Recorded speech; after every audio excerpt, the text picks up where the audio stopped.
तो भाई लोग वीडियो आगल बा गणफार तो ना होके के चाही मार, तो नो टेंशन और नो रिएक्शन। तो हाँ एगो और ही बात बा भाई लोगिन, कान में ब्लूटूथ आ चाहे हेडफोन जितना जल्दी हो सके लगा लो लोगिन, ठीक बानू। और चैनलों पर नया हो बोलगिन तो चैनलों का सब्सक्राइब कर लो लोगिन। अगर तुम लोग नए हो तो सब्सक्राइब करो, वो जो लाल वाला बटन है उस पर फूट फेंक के मारो या फिर मोमबत्ती, मुझे नहीं पता, बस क्लिक हो जाना चाहिए। तो चले के बिना कोनो लड़वा लहसुन के नू कोई जवाज के बकचोदी स्टार्ट। भैया जी रोगे लोगिन देखी लोगिन, ठीक बा ना भैया जे तरह से मना भौजी के पकड़ता नू लागता भौजी का ना आज बिना पेलले मानी ना। हम मालूम है तेरे बाप को मत सिखा, चल जा जा दू लाड़ मेरा मुंह निकल गई, मेरी जबान टूट गई यार। यानी मतलब दू हाथ में ना भौजी निहुर गयल। भैया मारत कहेला बे भौजी तो नहीं बताओ हो। अच्छा मरले बा वैसन सैया रे। ए भौजी तो और आगे का कोइले बा हो तनी बतईबू। तो हमार लाड़ कोइले बाड़ू मरले बा सैया रे, मरले बा सैया रे। एकर बहन चो तो बताओ ना तो केंगे मरले बा। भौजी के इतना गांठ देले बा, मतलब मार देले बा भैया नु भाई लोग कि का बताई। इनकर दवाई ना पटना से चलता।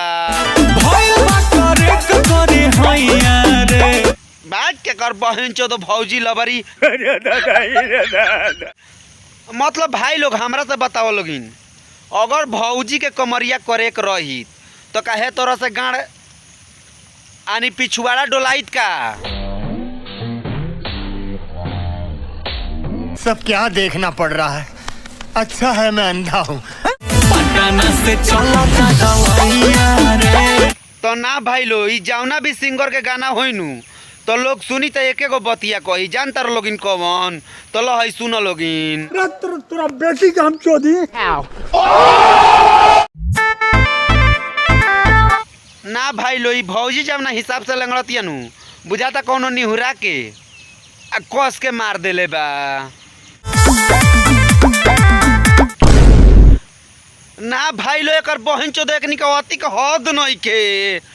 अभी भौजी लेंगड़ के चलत रहलक हियो, अभी है देखो लोगिन केंगा कमर हिलावतिया। और काहे चलता रे लंगड़ाई लंगड़ाई रे तोर बहन चो दो सिंगर। तो एगो बात बताओ हमरा से ते, अगर हैंग लंगड़ा लंगड़ा के चली तो कमर तो ना हिलाई तकर बहन चो दो।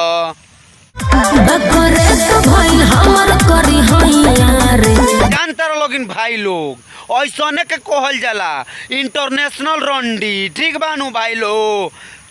आ तोहनी बताओ लोगिन हमारा से, अगर एकर करेक्ट कमरिया भर रही तो एकर बहन चोद के बेटी का मतलब ऐसा ऐसा पिछुआड़ा हिलाई।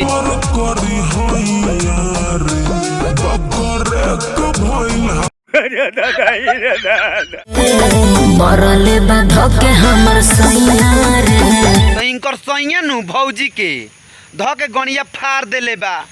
अरे कहना क्या चाहते हो? मतलब यानी मार देले बा। एकर बहन चोद एगो बात बताओ लोगिन भाई लोग हमारा से, अगर भौजी के कमरिया किरेक भर रही तो हे तरह से पिछुआड़ा तो ना हिलाइत। काहे भौजी तू काहे ढोड़ी उगार के देखावा तरगो? ढोड़ी देखला के बाद ना अगर बहन चो तो लड़वे कंट्रोल मतलब आँखों बमक जाला। चुपचाप सुत। अच्छा ये भैया जी तू भौजी का चुपचाप कहे सुतेला कहता रहो, ई बात ना खोल के बताओ, हम जाने के चाहतानी। चुपचाप सुत। बाग तोर बहन चो दो हो तो खोल के बताओ। ई सार ना हमर झोंटिए जरा देता रन।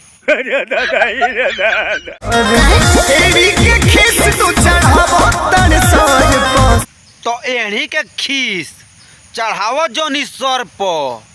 ए भैया जी कहीं भौजी तोहर गणिया तो नहीं के मार देले।